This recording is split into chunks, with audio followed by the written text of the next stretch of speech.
우리에게 주시는 하나님의 말씀은 사사기 4장 1절에서 24절까지의 말씀입니다. 에훗이 죽으니 이스라엘 자손이 또 여호와의 목전에 악을 행하매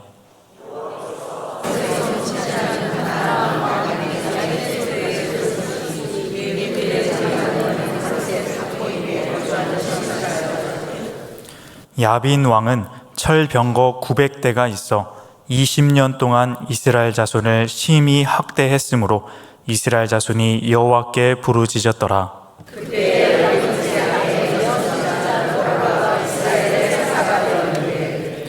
그는 에브라임 산지 라마와 베델 사이 드보라의 종려나무 아래에 거주하였고 이스라엘 자손은 그에게 나아가 재판을 받더라.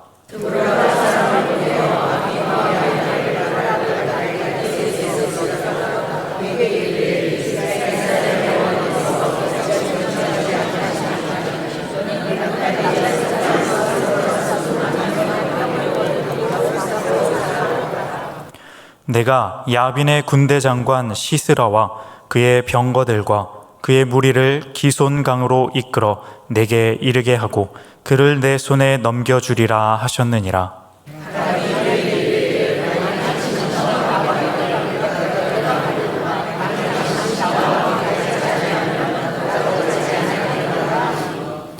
이르되 내가 반드시 너와 함께 가리라. 그러나 내가 이번에 가는 길에서는 영광을 얻지 못하리니 이는 여호와께서 시스라를 여인의 손에 파실 것임이니라 하고 드보라가 일어나 바락과 함께 게데스로 가니라.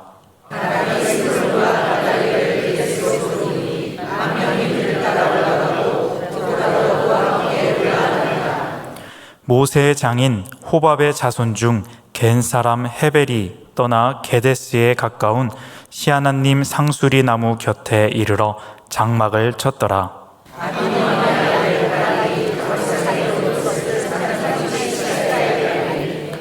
시스라가 모든 병거 곧 철병거 900대와 자기와 함께 있는 모든 백성을 하로셋 학고임에서부터 기손강으로 모은지라.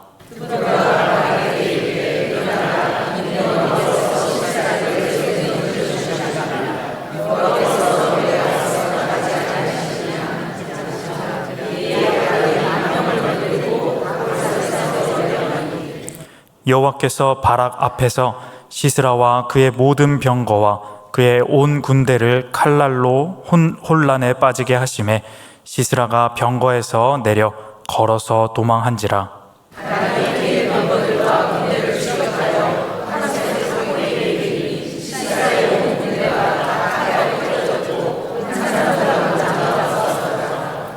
시스라가 걸어서 도망하여 겐 사람 헤벨의 아내 야엘의 장막에 이르렀으니 이는 하솔 왕 야빈과 겐 사람 헤벨의 집 사이에는 화평이 있음이라.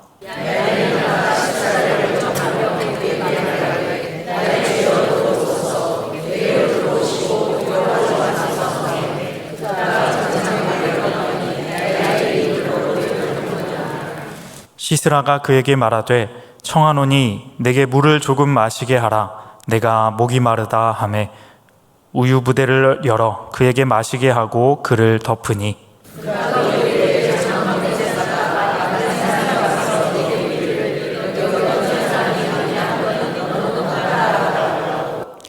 그가 깊이 잠드니 헤벨의 아내 야엘이 장막 말뚝을 가지고 손에 방망이를 들고 그에게로 가만히 가서 말뚝을 그의 관자놀이에 박음에 말뚝이 꿰뚫고 땅에 박히니 그가 기절하여 죽으니라.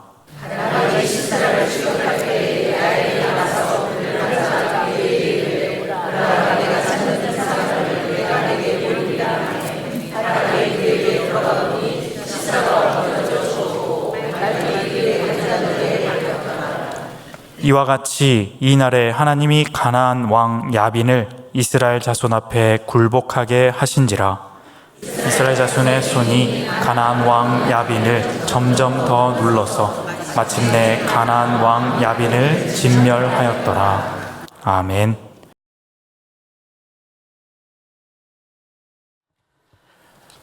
오늘 본문도 사사기에서 계속해서 반복되는 패턴이 나오고 있습니다. 그래서 이 배교와 심판 그리고 회개와 구원의 이야기가 나옵니다. 한번 그 과정을 따라서 살펴보도록 하겠습니다. 먼저 배교입니다. 이 에훗 이후에 긴 평화의 시간이 있었습니다. 그런데 어떤 일이 발생하는가 하면은 오늘 1절 말씀을 봅니다. 에훗이 죽습니다. 그리고 이스라엘 자손이 또 여호와의 목전에서 악을 행합니다. 한 세대, 두 세대, 시간이 지나가면서 평화를 누렸지만 그것이 계속해서 이어지지는 않았습니다. 이들이 또 하나님을 잊고 결국에는 하나님의 목전에서 악을 행하는 일이 발생합니다. 자, 이렇게 배교가 일어나자 그 다음에는 심판이 따라옵니다. 그래서 2절 말씀을 보면은 여호와께서 하솔에서 통치하는 가나안 왕 야빈의 손에 그들을 팝니다. 그리고 그의 군대 장관은 하루셋 학고임에 거주하는 시스라라고 소개하고 있습니다. 그러니까 여호와께서 심판하신다고 정확하게 주어를 통해서 밝히고 있습니다. 그리고 그 대상이 가나안 왕 야빈입니다. 근데 그 야빈에게는 군대 장관이 있습니다. 그래서 시스라라고 오늘 본문에 나오는 아주 중요한 인물을 소개하고 있습니다. 야빈을 가나안 왕이라고 소개합니다.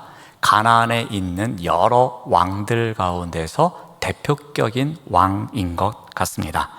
그리고 그가 있는 곳이 하솔입니다.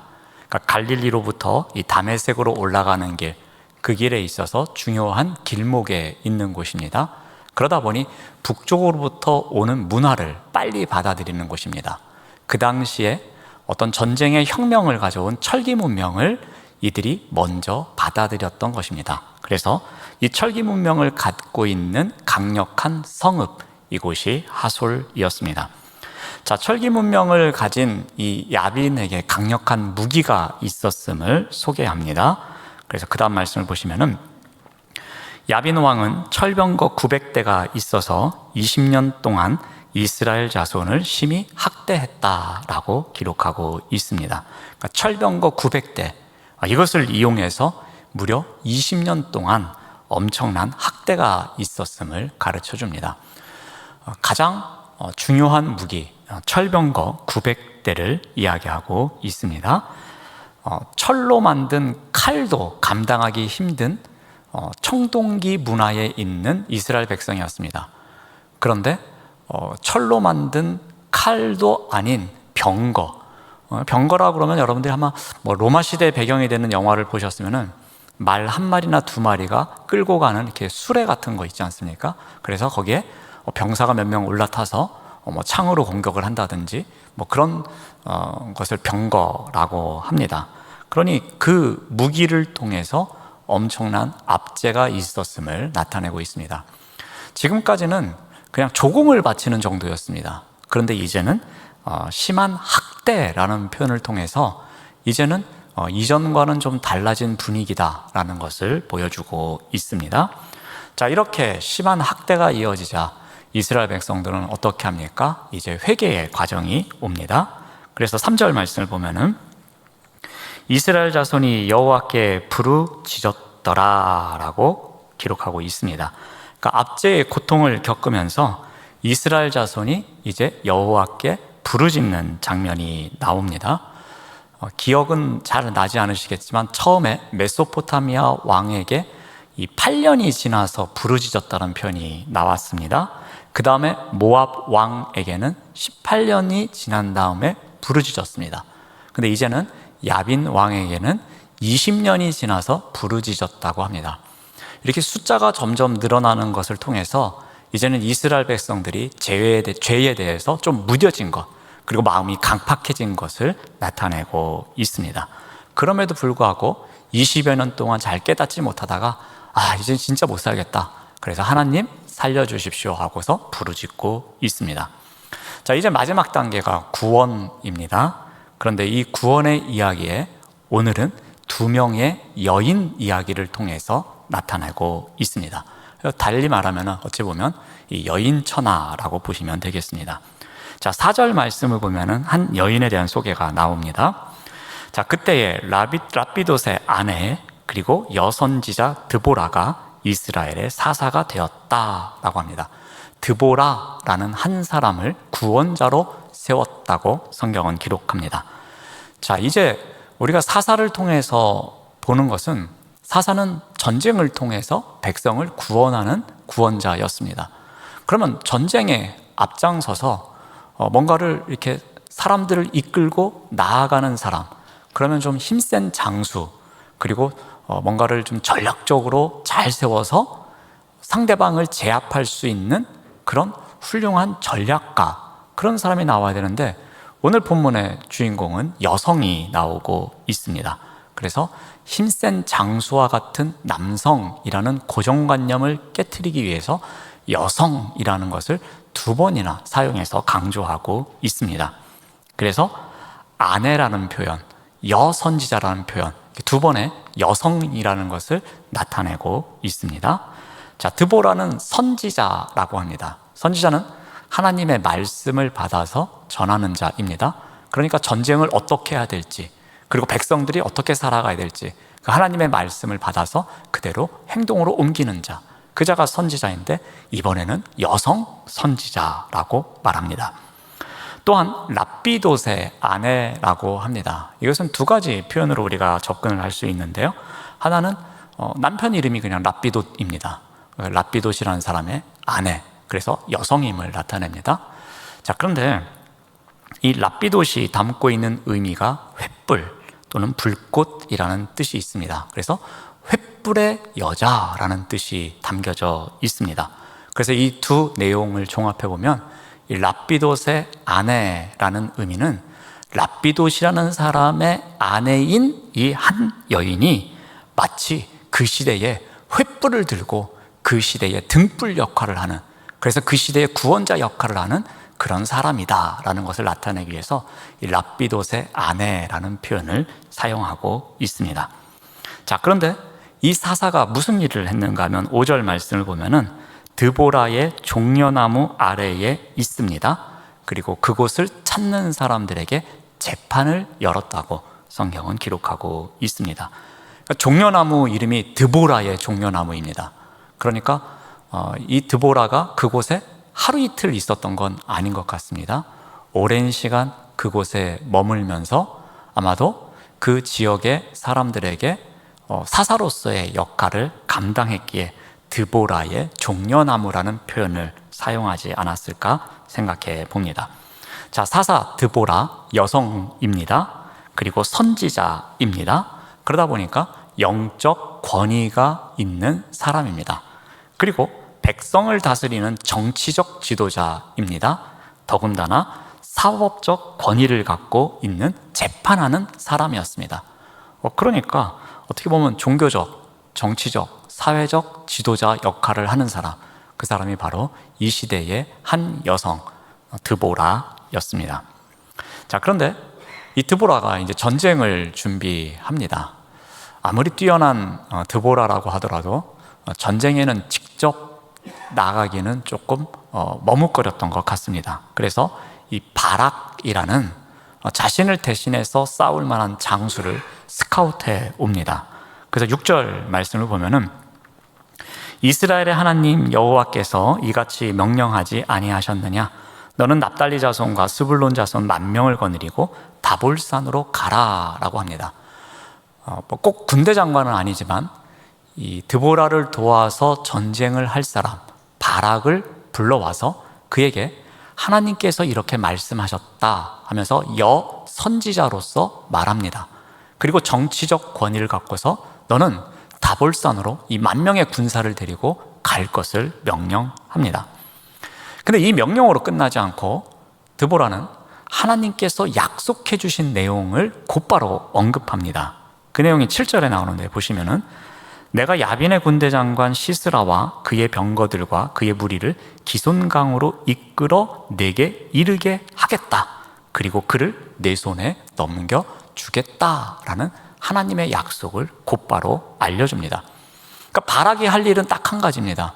10,000명을 모아서 다볼산으로 올라가 있으면 되는 겁니다.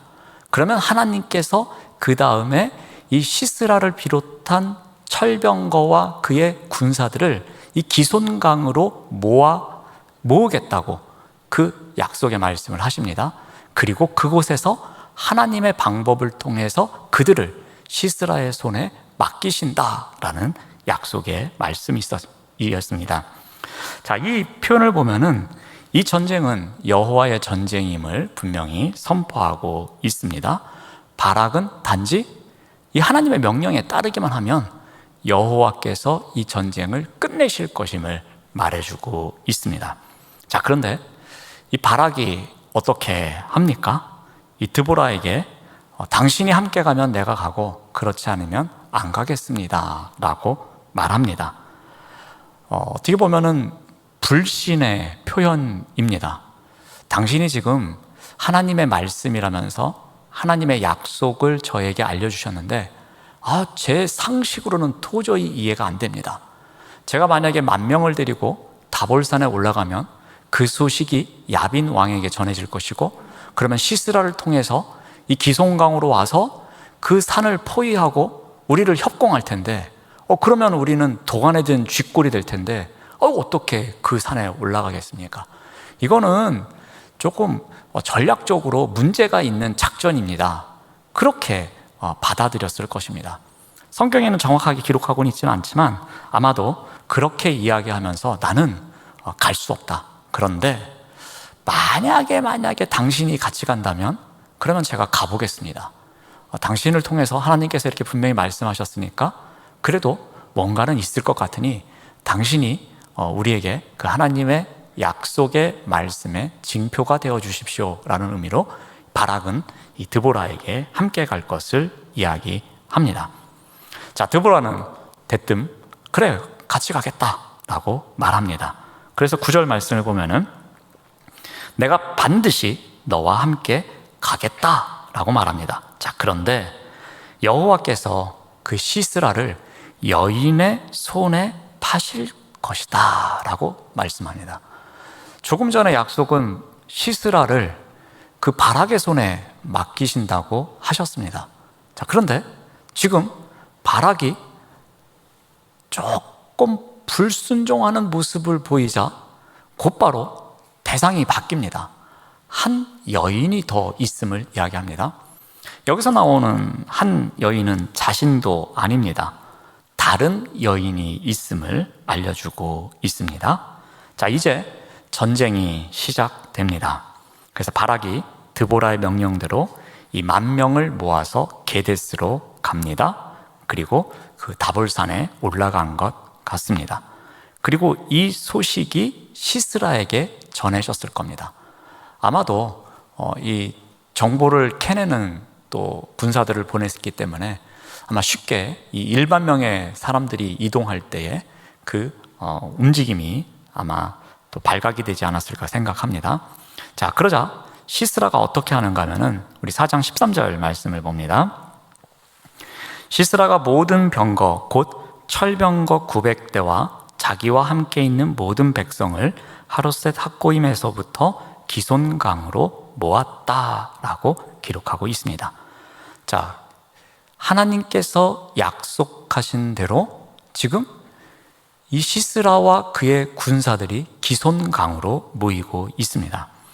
자, 기손강은 대표적인 건천입니다. 건천이라는 것은 어떠한 곳인가 하면은 건기에는 말라 있다가 우기에는 물이 많이 차 있는 그런 강을 이야기합니다.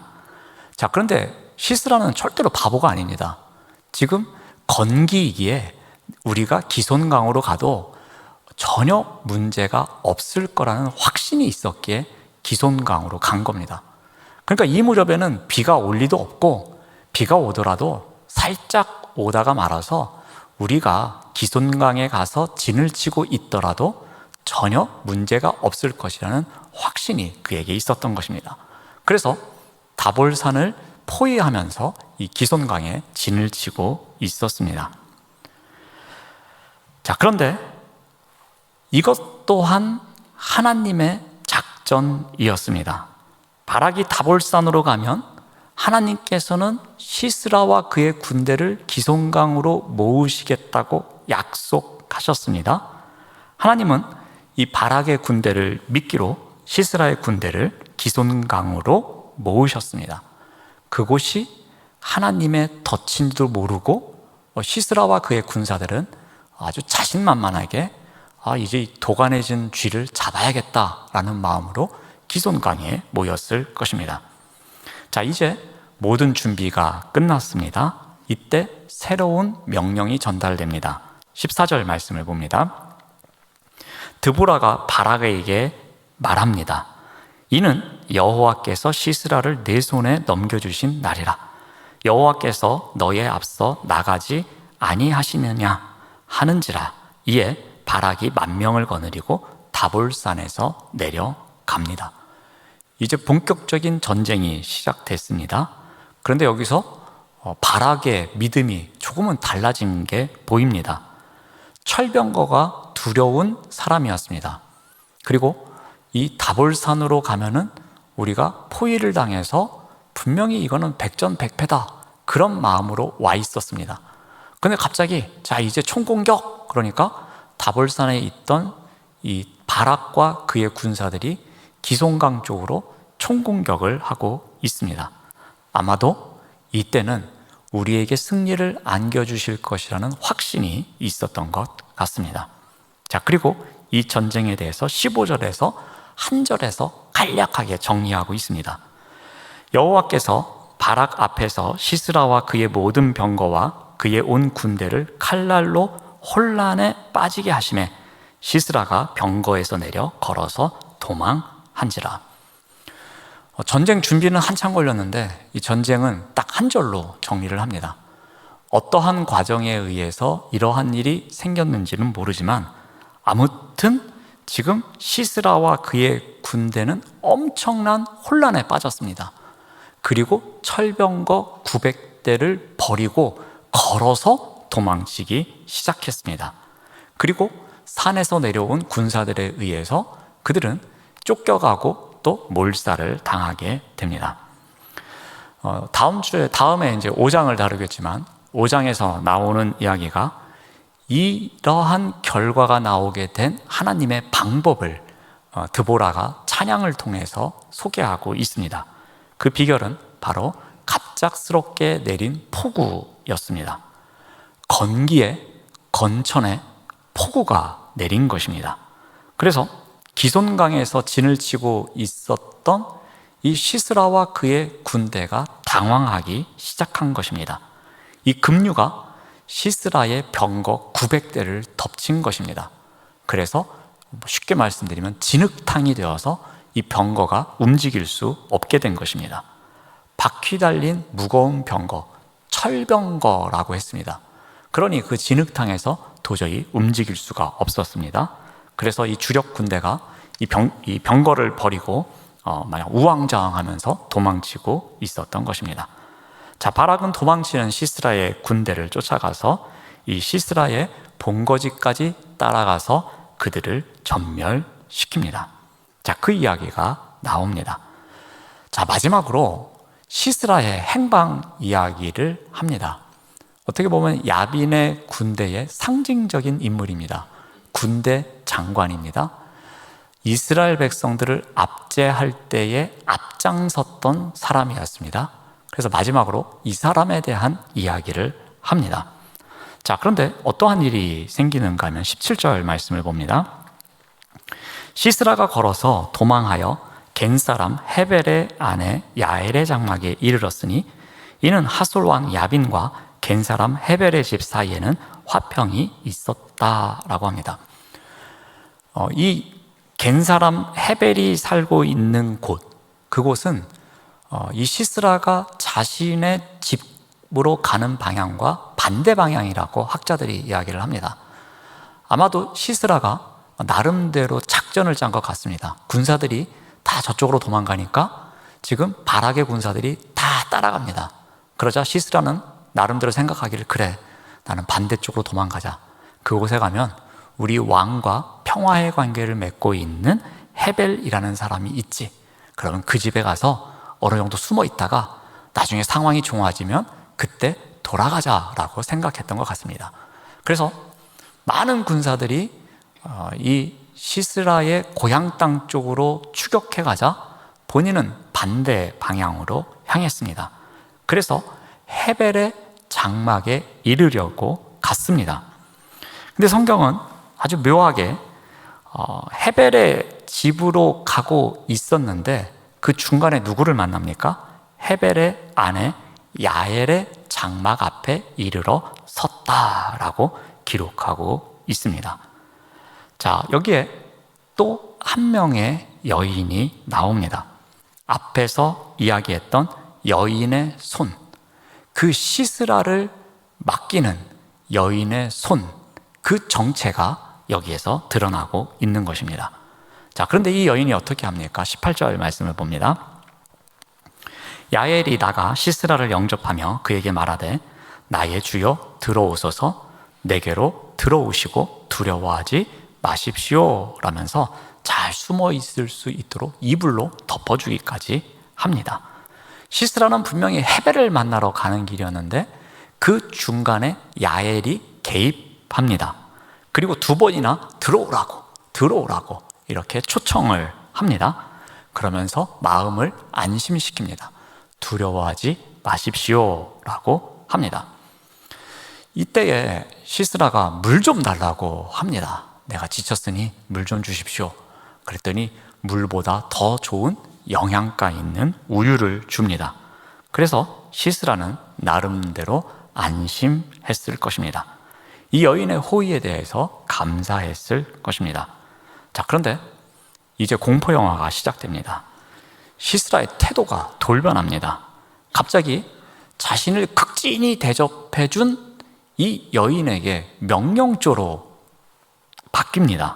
20절 말씀을 보면은 그가 또 이르되 장막문에 섰다가 만일 사람이 와서 내게 묻기를 여기 어떤 사람이 있느냐 하거든 너는 없다 하라 하면서 명령형으로 이야기하고 있습니다.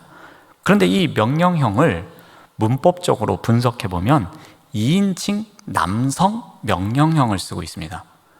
야엘은 여성입니다. 여성에게 남성 명령형을 사용하고 있습니다. 이것은 무엇을 의미하는 겁니까? 자기 부하처럼 여겼다는 겁니다.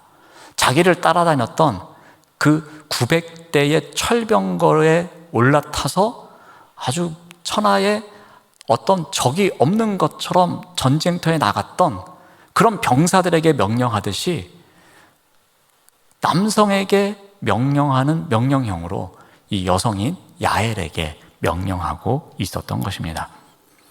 자, 야엘의 보호로 마음이 놓이자 조금 마음이 풀어졌던 것 같습니다. 그래서 이렇게 남성형 명령형을 통해서 야엘에게 강압적으로 이야기하고 있는 장면이 나옵니다. 자, 그러자 야엘 또한 어떻게 합니까? 완전히 돌변합니다. 우유를 주면서 편하게 쉬라고 숨겨주었던 여인이 우리가 다시 읽어보지는 않겠지만 본문에서 아까 읽은 것처럼 끔찍한 장면을 연출합니다. 망치로 어떻게 하고 그리고 그 결과 어떠한 일이 생깁니다. 그런데 그 망치로 이렇게 나무를 이렇게 한 위치가 뭐 이렇게 웬만한 데가 아니고 얼굴에 좀 이렇게 끔찍한 부분, 그런 부분을 해서 살인을 하는 그런 장면이 나옵니다.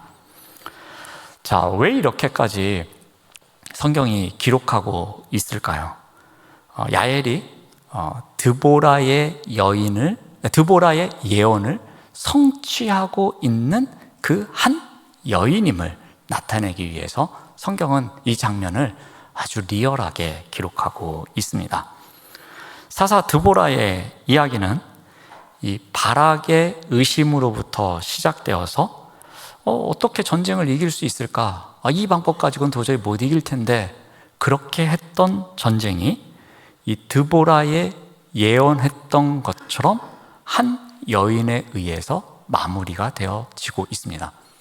그러니까 한 여인에 의해서 시작되었던 전쟁, 물론 그 중간에 바락이라는 사람이 있지만 이 전쟁의 그 대적자의 상징적인 인물인 시스라, 이 시스라라는 사람이 완전히 제거되는 그 마무리는 또 다른 한 여인에 의해서 결정되어지는 그런 어떤 구성을 갖고서 이 이야기가 전개되고 있습니다. 20년 동안 이스라엘을 심하게 괴롭혔던 그 상징적인 존재, 이 시스라가 한 여인에 의해서 최후를 맞이함으로써 이스라엘이 이제야 구원을 얻었다라는 것을 보여주고 있습니다. 여인의 이야기로 시작해서 여인의 이야기로 끝나는 그러한 모습을 오늘 본문에서 보여주고 있습니다. 자, 그러면서 우리가 마지막으로 한 구절 살펴보겠는데요. 사사 드보라의 이야기가 이제 어떻게 마무리가 됩니까? 우리 23절 말씀을 봅니다. 하나님이 하셨다라는 겁니다. 이 모든 이야기, 길고 긴 이야기를 마무리하면서 딱 한 문장으로 정리하면 이 모든 것 하나님이 하셨습니다 라고 정리하고 있습니다. 마침내 하나님이 이 가나안 왕 야빈을 굴복시키셨다라고 기록하고 있습니다. 하나님의 백성인 이스라엘과 가나안 왕 야빈이 대표하는 이 가나안 사람들에 관한 이야기이지만 궁극적으로는 이 이야기는 그 사람들을 통해서 일하시는, 그 사람들을 통해서 역사하시는, 더 좁게 이야기하면 두 여인을 통해서 일하시는 하나님의 역사를 소개하고 있는 것으로 볼 수 있습니다. 자, 하나님은 천사와 또 그런 천사를 따르는 그 많은 또 무리를 통해서 이스라엘 백성들을 구원하지 않으셨습니다. 그리고 힘센 장수를 보내서 지난번처럼 소 모는 막대기로 몇백 명을 죽이는 그런 놀라운 사사를 통해서 이스라엘을 구원하지도 않으셨습니다. 바락과 같은 조금 두려워하면서도 이 전쟁을 우리가 이길 수 있을까 생각하는 그런 나약한 존재, 그리고 연약한 여인의 손을 통해서 또 하나님께서 일하시는 모습을 보여주고 있습니다. 아무리 초라하고 작아 보이지만 하나님께서 함께 하시는 이 전쟁의 결과가 어떻게 되는지, 그래서 하나님께서 이스라엘을 구원하셨다는 그 결론으로 이끌어가는 과정을 보여주고 있습니다. 두 여인을 통해서 또 하나님께서도 일하시는 모습, 또 한 번의 의외성을 보여주고 있는 것입니다. 우리 또한 이러한 삶을 살아가고 있지 않나 한번 돌아봅니다. 한없이 나약한 존재입니다. 그리고 부족한 것도 많습니다. 실수도 자주 합니다. 또 소망을 지키는 것보다는 절망하는 날이 더 많기도 합니다. 그리고 우리의 믿음이 끝없이 한결같을 것 같지만 쉽게 흔들리는, 마치 바람에 흔들리는 갈대와도 같습니다. 자, 그러나 이와 같은 우리를 통해서 하나님은 지금도 어떻게 하십니까? 이렇게 나약한 존재인 우리를 통해서 하나님께서는 지금도 하나님의 일을 하고 계시다는 겁니다. 이스라엘 백성들을 구원하시기 위해서 그 연약한 여인 2명을 통해서 그 20년 동안 압제 속에 살았던 백성들을 구원하셨듯이 우리처럼 별 볼품없고 부족하고 나약한 그러한 우리를 통해서 하나님께서는 이 시대에 필요한 일을 또 하고 계시다는 것입니다. 하나님께서 함께 하시는 그 삶의 자리, 그 자리가 어떠한 모양이든지 어떠한 색깔이든지 어떠한 형식이든지 상관없이 그 하나님께서 함께 하시는 그 삶의 자리라면 하나님의 방법으로 우리를 통해서 하나님의 역사를 이루고 계신다는 것을 우리가 꼭 기억해야 할 것입니다. 때로는 우리를 새로운 비전으로 바꾸면서 만들어 가십니다. 그리고 때로는 우리를 승리로 이끄시기도 합니다. 때로는 우리에게 부족한 것을 채워주셔서 그것을 통해서 더 나은 곳으로 나아가도록 합니다. 때로는 우리로 하여금 크고 작은 것을 깨닫게 하셔서 그것을 통해서 내가 잘못하고 있구나, 내가 지금 이 길을 가면 안 되는 건데 문제가 있구나 하면서 다시 돌이키게도 하십니다. 그래서 우리의 입술을 통해서 하나님께서 이 일을 하셨어, 하나님께서 나를 통해서 구원의 역사를 이루어 가셨어, 하나님께서 나를 통해서 이런 은혜의 여정을 살아가게 하셨어, 하나님께서 나를 통해서 이런 믿음의 길을 걸어가도록 이끄셨어 라는 고백을 하도록 이끌어 가신다는 겁니다.